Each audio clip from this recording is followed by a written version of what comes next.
before there were borders, before there were flags, before Afghanistan even had a name, there was a code that decided who was honorable, who was trusted, and who was a coward. That code is called Pashtunwali. And if you want to understand Afghanistan, you must understand the Pashtuns.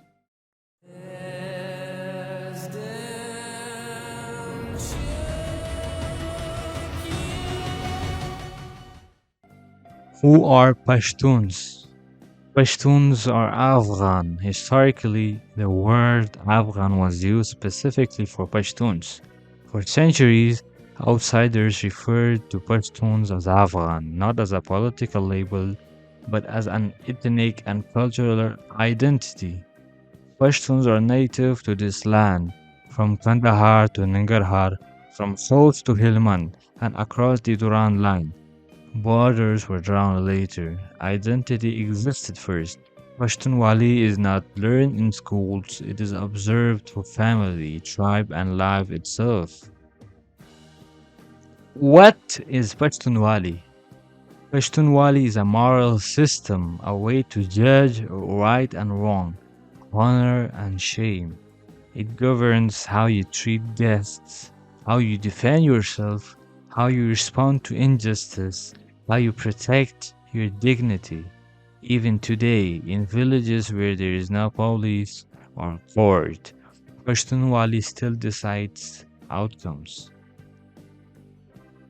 What are the core principles of Pashtunwali?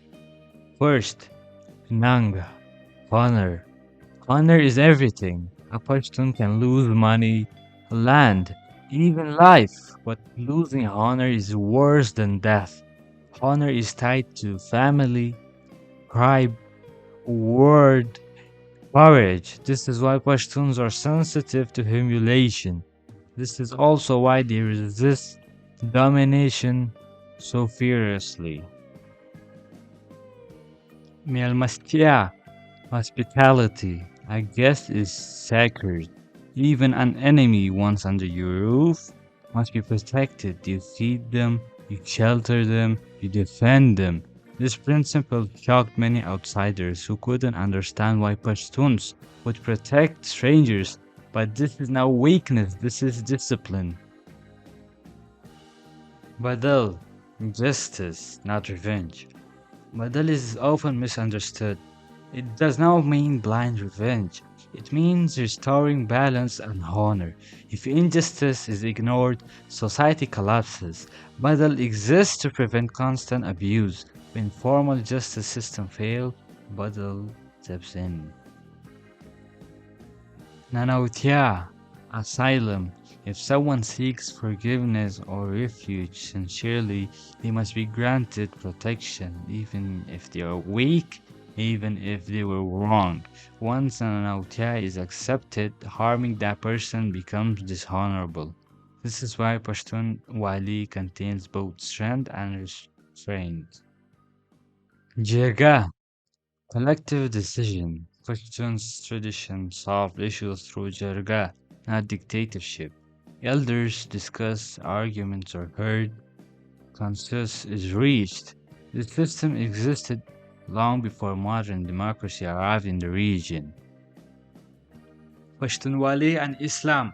Pashtunwali predates Islam, but when Islam arrived, it did not erase it. Instead, the two merged.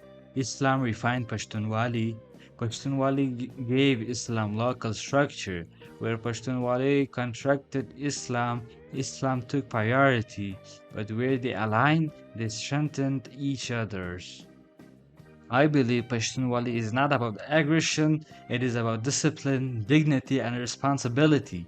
Being Pashtun does not mean hating others, it means knowing who you are. Pashtuns are Afghan, but Afghanistan is a multi ethnic.